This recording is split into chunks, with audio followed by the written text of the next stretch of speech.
In today's training, we're going to be taking a little bit of a step back, going back to some of the fundamentals of the basic strikes in Kali. We're going to be taking a look at our basic energies with our basic angles on the single stick. Remember, you could also be training this stuff on the sword as well. So if you have a training bolo, go ahead and grab your training bolo and you give all these techniques a try with your training bolo as well. Hit that thumbs up button for me, share this video with all your friends, get everybody training Kali, and if you have not done so yet, smash that subscribe button for me. It really helps me out, helps the channel out, and leave a comment below, and let's go ahead and get training.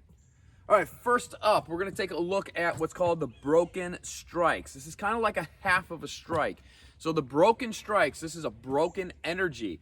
And what this means is we're going to be striking to the center line, and then we're going to retract the strike back to its original position. So some styles will call this a broken strike, other styles will call it a watik. A lot of different terminologies, but they're all basically the same thing. You're going to strike to the center line and then retract it back to its original position.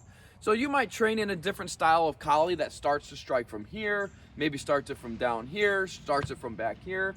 Doesn't really matter. The energy is the energy. So the way we like to start off everybody here at Kali Center is we start from a full chamber position and then we strike it and then we bring it back. Later on, we'll start to manipulate these positions, but we like to get everybody striking in the beginning with full range of motion so you can learn the full arc of the strike and the full arc potential of the strike. So we have what's called a broken angle one right here. So let's get 10 broken angle ones in together real quick. Ready? So we got 1, 2, 3, 4, 5, 6, 7, 8, 9, and 10. Right there. Now we can do the exact same thing with our angle 2. So our angle 2 starts over the left shoulder. We're going to strike to the center line and then retract it, performing a broken angle 2. So let's do 10 of these in a row. 1, 2, 3, 4, 5, 6, 7, 8, 9, and 10. It's really important that when you're striking, especially your angles 1 and your angles 2, it's really important that they are protecting your head. So you don't want to strike these angles way down here where there's no protection and you're losing the range. Right? When you're up here right in front of your face, you've got maximum range, maximum leverage, and maximum power on those strikes. Plus you have that protection. You're protecting your head at the exact same time. So let's go ahead and do another round of our broken strikes. Let's get another 10 and 10 in on the 1 and on the 2. All right, let's work it out. So we have 1, 2, 3, 4, 5, 6, 7, 8, 9, and 10. Switch it out to the 2. 1, 2, 3, 4, 5, 6, 7, 8, 9, and 10. Now you're gonna notice another thing about the mechanics here. I'm using my whole body. I'm not just throwing my arm out there. I'm letting the whole torso do the work behind that weapon. And so it's really important that we're using the body. We have the rotation in the hips and shoulders so we can really drive some good power. The second set of strikes that we're going to be looking at is the fluid strikes. Now some styles will call this a fluid, other styles may call this a laptic. Maybe there's other terminologies out there. But what a fluid strike is that we're starting on one side of the body and we're striking all the way through the center line and then we're ending it on the other side of the body. So we're gonna isolate our angle 1 first so we can just work that and get that arc down, get that angle down. So we're gonna strike our angle 1 and then we're just gonna kind of whip it back right there. Strike the 1 and then just whip it back. So that way we could just focus on the angle 1 for right now. So let's go ahead and get 10 angle 1 fluid angle 1s down together right here. Nice and easy. So we have 1, 2, 3, 4, 5, 6, 7, 8, 9, and 10 right there. Now we have the exact same thing on the angle 2 side. So I'm gonna start it over my left shoulder and let's get 10 fluid angle 2s. 1, just whip it back. 2, 3, 4, 5, 6, 7, 8, 9, and 10 right there. Now again, you're gonna notice, just like on the broken strikes, that I'm striking right in front of my face right there for maximum leverage, maximum arc, maximum power, maximum range. We want maximum on the strikes. Now that doesn't mean that there might be times in application that you might have to drop the strike a little bit to zero in on your target, right? That's accuracy. But right now, when we're just kind of starting out or you're training solo, right now we're focusing on the coordination of the most precise line possible. So that is right down the bridge of our eyes, right down our face. Boom, right there. So let's go ahead and get another 10 fluid angle 1s and 2s in and make sure we're focusing on that good weapon alignment right there. All right, so let's go ahead and give it a go. So we have 1, 2, 3, 4, 5, 6, 7, 8, 9, and 10. Now notice again, we still got those body mechanics going. The hip and shoulders are rotating. We're not just throwing the arm like this, okay? Everything is going with that strike. All right, 10 angle 2s. 1, 2, 3, 4, 5, 6, 7, 8, 9, 10, right there. Now we got to go into what's called the circular strikes. So a circular 1 is a little bit different. We're going to strike this all the way across the body just like that. A circular strike is going circular, and it is going through the center line, but it's returning to the original side of the body. So we're striking it through the center just like this, comes all the way back around to the original side of the body. A circular 1 doesn't always stop at a 1. Sometimes it's circular 1, it can stop at a 3, it can go into a thrust, it can go into a horizontal. Right, you can start changing up the tactics, but for this drill, we're just gonna go keep getting our circular 1s in together. Okay, so let's take a look at the circular 1s. It's going across the body right here, and it's a circular motion going all the way back up on top. Okay, you're gonna notice that there's still some body mechanics going on right here. So make sure that you still have that little bit of hip and shoulder rotation. But the main focus here on the circular is that we're gonna be losing power on a circular strike, but we're gonna be gaining speed. So every single one of these energies, there's a little bit of a trade-off on. All right, let's work 10 of these circular 1s. We have 1, 2, 3, 4, 5, 6, 7, 8, 9, and 10. Circular 2. We're going down on that 2 line right here. We're gonna circle it right in front of our hips and bring it all the way back up. So it's right here, maintaining that angle 2 position, okay?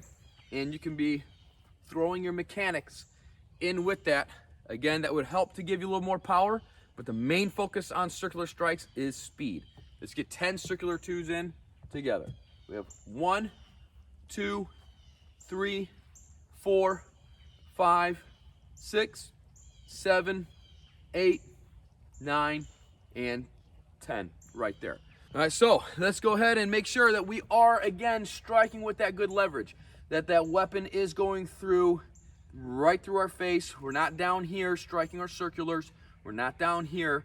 Okay, there may be times for that, but again, we're focusing on coordination of the most precise strike. So from here, let's get another 10 in, just making sure that we're staying up on top with good leverage points, strikes going right in front of our face. So we have 1, 2, 3, 4, 5, 6, 7, 8, 9, and 10 right there. All right, on the angle 2s now. 1, 2, 3, 4, 5, 6, 7, 8, 9, and 10. So remember, there's a little bit of a trade-off when it comes to which of these energies that you're going to use, but that's going to kind of dictate the tactic according to the situation at hand when you are in the flow, when you're in the sparring, and when you are actually applying it. But to take a look at some of the trade-offs right here, the fluid strike obviously is going to be very fast, but it's going to be the most powerful strike, right? Because you're going all the way through and you're getting your entire body behind that strike. Everything you've got is going right there, right behind those strikes. Now, the main thing is you got to make sure that you can strike with just enough speed and power that you can still maintain your coordination. You can still maintain your balance. Don't strike so hard that you're going to lose your balance. Okay, and make sure that you got good mechanics, your shoulders packed in. And if you don't know all the striking mechanics, head on over to collegecenter.com and check out our inner triangle training program. That is where we teach all this stuff very, very, very detailed. Okay, but we got to make sure we got good striking mechanics, because you could start striking these strikes with enough power that if you're not doing it right, you could actually throw your shoulder out. So you got to make sure that you have good mechanics, okay? Very, very important. So the fluid strikes, again, these are really good for full speed, full power strikes. Now the broken strikes, you can notice this is like half of a strike. So it's almost like a shortcut. If you needed to change the flow or you need to kind of intercept a line or something like that, the broken strike is really, really good for that. And then the circular strike is the fastest. So if you've got to really get around real quick, you need a fast strike right to the hand or something like that. Maybe you need to sacrifice some power to gain that speed and make a transition into flow, then circular is where it's gonna be. So again, there's always that little bit of trade-off. Fluid, most powerful. Broken is the second powerful, and then circular is the least powerful. However, with the rotation of the flow, fluid is the slowest, broken is the second fastest, and circular is gonna be the fastest when we're making flow transitions. All right, so they all have a give and take. That's why it's important to be able to train them.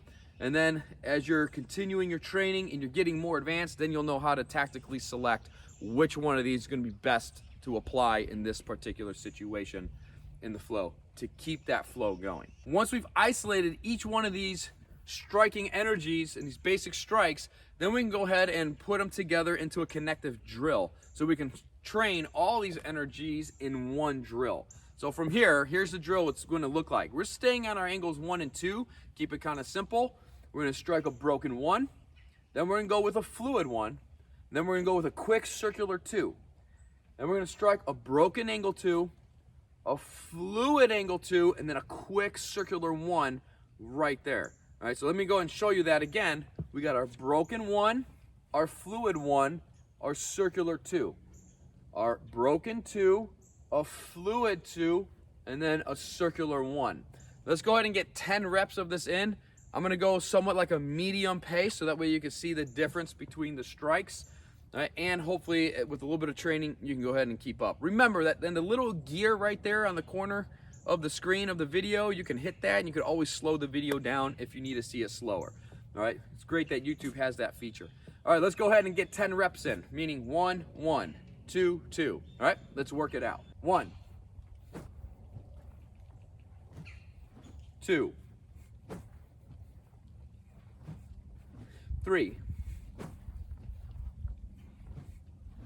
4, 5, 6, 7, 8, 9,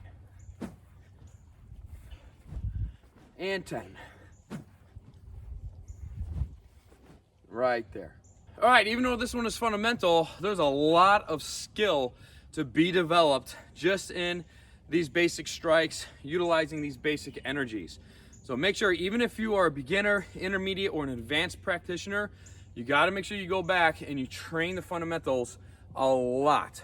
I've been training FMA for over 20 years now, and I still, every day, make sure that I revisit the fundamentals. Some sort of drill that's going to be working that coordination, either maintaining that coordination or hopefully over time further developing that coordination. There's always room for improvement. So, there's really no such thing as this absolute mastery.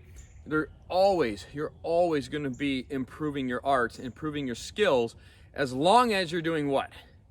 As long as you're training. Don't just, talk about it all the time. You got to make sure that you get outside or get somewhere and go actually train the stuff. That's the most important thing. All right, guys, make sure to hit that thumbs up button, comment below, and subscribe to the channel if you haven't done that yet. And make sure to share this video with all your martial arts friends. It's kind of my goal to get the whole world training in Kali. And, that way we got training partners everywhere we ever travel and got to go, and we want to get some training in.